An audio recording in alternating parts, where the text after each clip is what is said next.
Bonjour à tous et bienvenue à Catch Club. On se retrouve pour la vidéo pronostic de WWE Clash of Champions, le prochain pay-per-view de la WWE qui aura lieu ce week-end. Donc comme d'habitude dans cette vidéo, je vais vous donner les informations de diffusion par rapport à Clash of Champions, puis on passera à mes pronostics. Donc pour info, Clash of Champions aura lieu dans la nuit du dimanche 27 septembre au lundi 28 septembre à 1h du matin, heure française. Et comme d'habitude, le pré-show démarrera 1 heure avant, c'est-à-dire à minuit heure française, et il sera diffusé gratuitement sur la chaîne YouTube de la WWE. À côté de ça, je vous rappelle également les rendez-vous sur Catch Club pour la journée Clash of Champions. On se retrouve d'abord dimanche soir à 20h en direct sur Twitch pour le live Kick-Off Clash of Champions, où on reviendra sur la carte, sur vos pronos et sur les dernières news. Puis on se retrouve à nouveau quelques heures plus tard, à 1h du matin, en direct sur YouTube cette fois-ci, pour le live réaction Clash of Champions.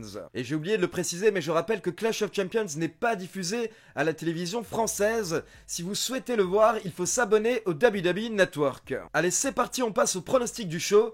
Pour info, on a 9 matchs qui sont prévus pour Clash of Champions, et bien entendu la particularité de ce pay-per-view, c'est que tous les titres du roster principal doivent être défendus. Donc tous les matchs qui auront lieu dimanche soir sont des matchs de championnat. On démarre donc avec un match féminin qui aura lieu lors du kick-off. Il s'agit du match pour le titre féminin de Raw, avec la championne Asuka qui affronte Zelina Vega.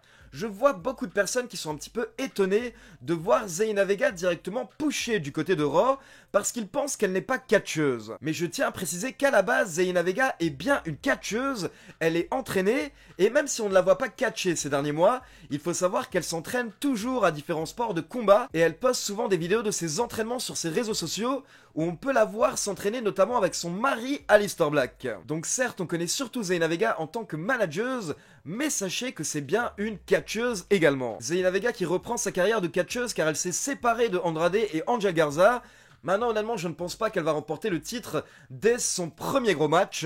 Donc je vais miser sur Asuka qui conserve le titre féminin de Raw. On passe ensuite à la carte principale et on commence avec le match pour les titres par équipe de Raw avec les champions, les Street Profits qui affrontent Andrade et Angel Garza. Alors honnêtement, j'ai l'impression que j'ai vu ce match 50 fois ces derniers mois. Et logiquement, concernant ce match, je vais miser sur les Street Profits car pour ceux qui suivent Raw ces dernières semaines, vous avez pu voir que c'est très tendu entre Andrade et Angel Garza. Le fait qu'ils n'arrivent pas à s'entendre fait justement que Zelina Vega les a abandonnés. Donc selon moi, ils vont perdre dimanche soir et derrière ils vont pouvoir lancer leur rivalité 1 contre 1. Mais qui sait, peut-être que la fédération va vouloir nous surprendre en donnant les titres à Garza et à Andrade et en ayant cette dynamique d'équipes qui sont champions ensemble alors qu'ils ne se supportent plus.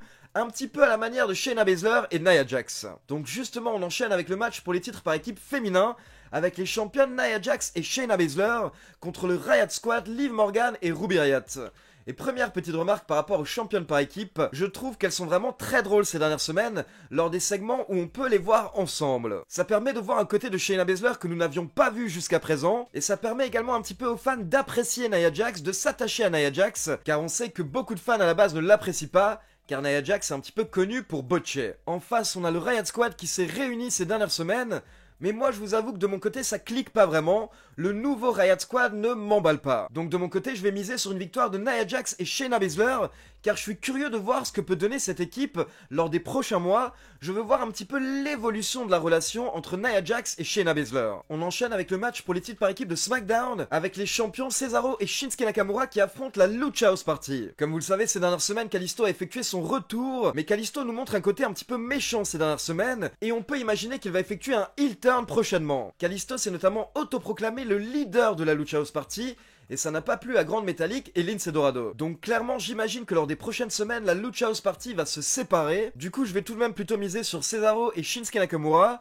même si ce serait assez cool d'avoir la Lucha House Party champion par équipe. On continue avec le match pour le championnat des États-Unis avec le nouveau champion Bobby Lashley face à l'ancien champion Apollo Crews. Vous savez que je trouve que Bobby Lashley fait un excellent champion, et en plus à côté de ça actuellement le Hurt Business est vraiment en train de devenir le clan majeur du côté de Raw, et surtout le clan Jet. Ils ont une bonne image, ils ont l'air crédibles, donc actuellement la WWE gère très bien le push du Hurt Business. Maintenant forcément par rapport à ce match on se pose tous une question: est-ce que Rétribution va intervenir? Car comme vous le savez maintenant, Rétribution est en rivalité avec le Hurt Business et même tout le roster de Raw, on peut dire. Et je rappelle également pour ceux qui ne sont pas au courant que dorénavant, la storyline de Rétribution est exclusive à Raw. C'est pour ça qu'on ne les voit plus du côté de SmackDown. Donc je me dis qu'on pourrait avoir le droit à une intervention de Rétribution lors de ce match et également un peu plus tard lors de la soirée, on va en parler un petit peu après, mais malgré tout je vais miser sur une victoire de Bobby Lashley parce qu'il n'a jamais été aussi bon à la WWE depuis son retour,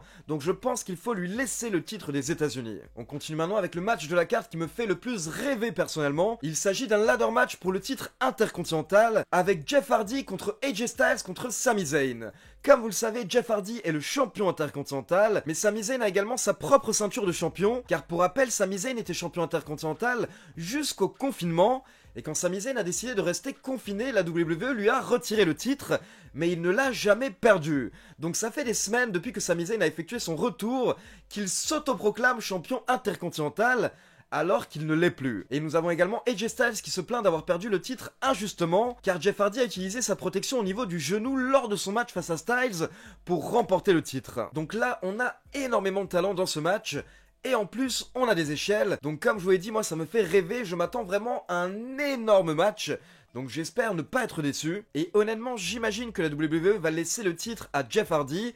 Pour rappel, il faut également savoir que Jeff Hardy vient de signer un nouveau contrat avec la fédération, donc il sera au moins là encore pour 2-3 ans. Mais je vous avoue que personnellement, je préférais avoir une victoire de Sami Zayn. Sami Zayn qui avait enfin eu un push vers la période de WrestleMania cette année, jusqu'à ce que la pandémie le force à rester chez lui. Donc maintenant qu'il est de retour, j'aimerais bien que son push reprenne, mais je ne pense pas que la WWE va lui donner la victoire. Maintenant, honnêtement, par rapport à ce match, je pense vraiment que tout est possible, et les 3 catcheurs feraient un très beau champion intercontinental. On continue avec le match pour le titre féminin de SmackDown, avec Bayley qui affronte Nikki Cross. Et ces deux catcheuses ont quelque chose en commun, il s'agit des trahisons.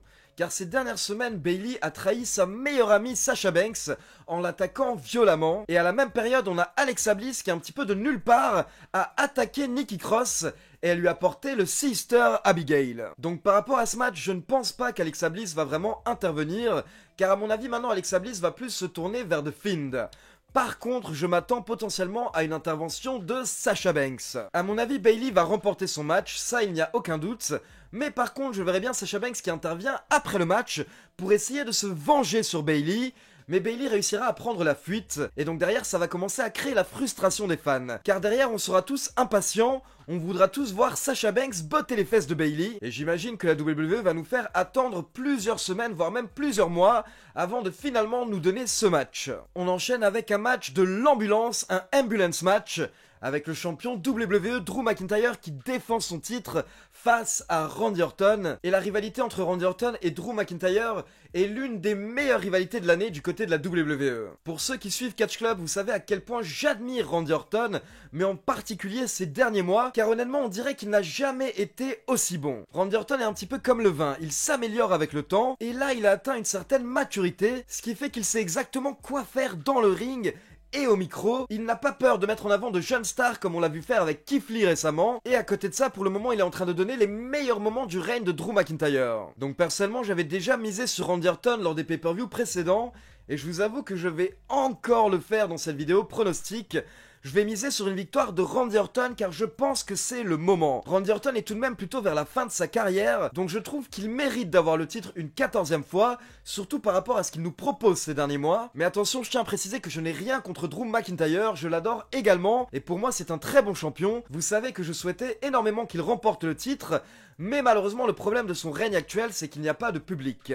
Donc moi ce que je souhaite, c'est que Randy Orton remporte le titre, qu'il reste champion pendant quelques mois, et que derrière il perde le titre à nouveau face à Drew McIntyre, mais quand le public sera de retour, pour que McIntyre puisse enfin fêter avec le public comme il se doit. Comme ça, McIntyre pourra se tourner vers WrestleMania 37 en tant que champion avec l'appui de la foule, et Randy Orton pourra avoir son 3e match face à Edge également lors de WrestleMania 37. Et comme je vous en avais parlé dans la dernière vidéo news, apparemment la stipulation de match ambulance a été ajoutée afin de protéger le champion de la WWE, Drew McIntyre, pour éviter qu'il perde le match par tombée ou par soumission. Car pour qu'un catcheur remporte le ambulance match, il faut qu'il place son adversaire dans l'ambulance et qu'il ferme les portes. Randy Orton pourrait donc remporter le titre sans avoir à couvrir ou à faire abandonner Drew McIntyre, donc on va dire que ça ne fera pas de mal au personnage de Drew McIntyre. Et dernière remarque par rapport à ce match, peut-être qu'on aura également une intervention de Rétribution lors de ce match, car comme on l'a vu lors du dernier épisode de Raw, Drew McIntyre était un petit peu le leader des vestiaires quand il a fallu aller sur le ring pour confronter Rétribution et aider le Hurt Business. Donc selon moi, si Rétribution intervient dimanche soir, ce sera soit lors du match entre Apollo Crews et Bobby Lashley, soit lors de ce match entre Drew McIntyre et Randy Orton. Et il faut savoir que d'après les rumeurs, Rétribution va avoir un gros match lors des Survivor Series, un match 5 contre 5 avec Rétribution contre les membres du roster de Raw. Allez, on termine avec le match pour le titre universel, avec le champion Roman Reigns accompagné par son nouveau conseiller Paul Heyman contre Jey Uso. Je rappelle bien entendu que Roman Reigns et Jey Uso sont cousins dans la vie réelle. Et ce qui est vraiment intéressant ces dernières semaines, c'est qu'on a l'impression que Roman Reigns a voulu avoir ce match pour donner une leçon à Jey Uso. Pour ceux qui ne sont pas au courant, il faut savoir que Roman Reigns a effectué son retour lors de SummerSlam, et depuis en fait il a effectué un heel turn. Roman Reigns est maintenant un méchant, et d'ailleurs deux informations importantes par rapport à Roman Reigns.